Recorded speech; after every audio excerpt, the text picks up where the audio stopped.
Hello everyone. तो आज video start होची सकाळ वर्षारू एंड आई नो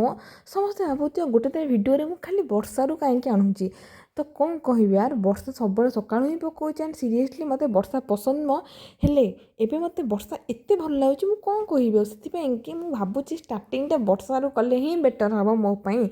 देन वर्षा टिके एंजॉय कर सारिकी मु आसली घर को एंड वर्षा है घरे किसी गरम गरम खाया हेनी एटा तो इम्पॉसिबल से कि मो मामा मोपाई करदे आलू पराठा जोटा कि बहुत बहुत टेस्टी होता एंड सीरियसली यार वर्षा ऋतु किसी गरम गरम खाया देदेव केते मजा लगे ना। देन खाई सारा मु पढ़ी ड्रॉइंग करने एंड सीरियसली यार मु गोटे एमतिया पिला जी कि ड्रॉइंग को बहुत भल पाए एंड मु पूर्वर एत ड्रॉइंग करे बट मु जानी यही आदत मोर कहीं कुआडे पलैला एबे तो मो इच्छा ही होनी ड्रॉइंग करने बट बहुत खुशी लगुच से मो मुडटा आसला जो कि मु ड्रॉइंग करी आबोकाडो कारण आबोकाडो कर किसी पर्सनाल रिजन ना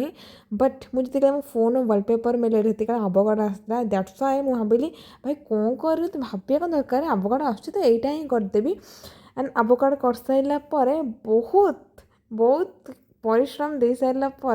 फाइनाली मोर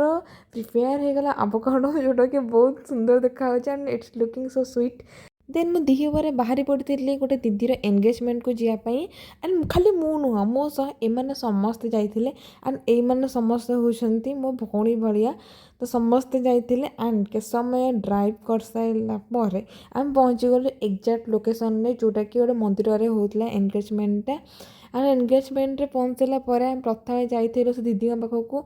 जो दीदीर एंगेजमेंट होगा जाऊला एंड के समय से वेट कलु बुलाबुली कलु बुलाबुली कर सारा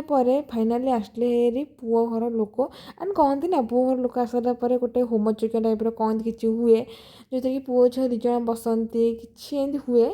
तो एरा सब हो सारापर सब लोक आसी भितर ग्यादर होते एंड आम पलू खावाई कारण खायापाई से एत भोक लगा यार कौन कह देन खाई सारा देखला बहुत चिल्ला चिल्ली शुभिला से आम पलू देखला झी पुओ को रिंग पिंधेला एंड पुओ झील को रिंग पिंधेला देन आम बाहरी पड़ू घर को आसापी एंड सीरियसली से साथी यदि वर्षा पकड़ा स्टार्ट कला मुझे बुझीपानी वर्षार प्रोब्लेम ही कौन भाई यार भाग्य भल बोली कह कि भले भले आसी घरे पहुँची गलु देन घरे पहुँच सारापर मुझे ड्रेस के रही पारि से साथी ड्रेस चेंज कली एंड कर सारे भाई मु तो जाऊँ सोयापाई कारण मु तो आग थकी जाए यार।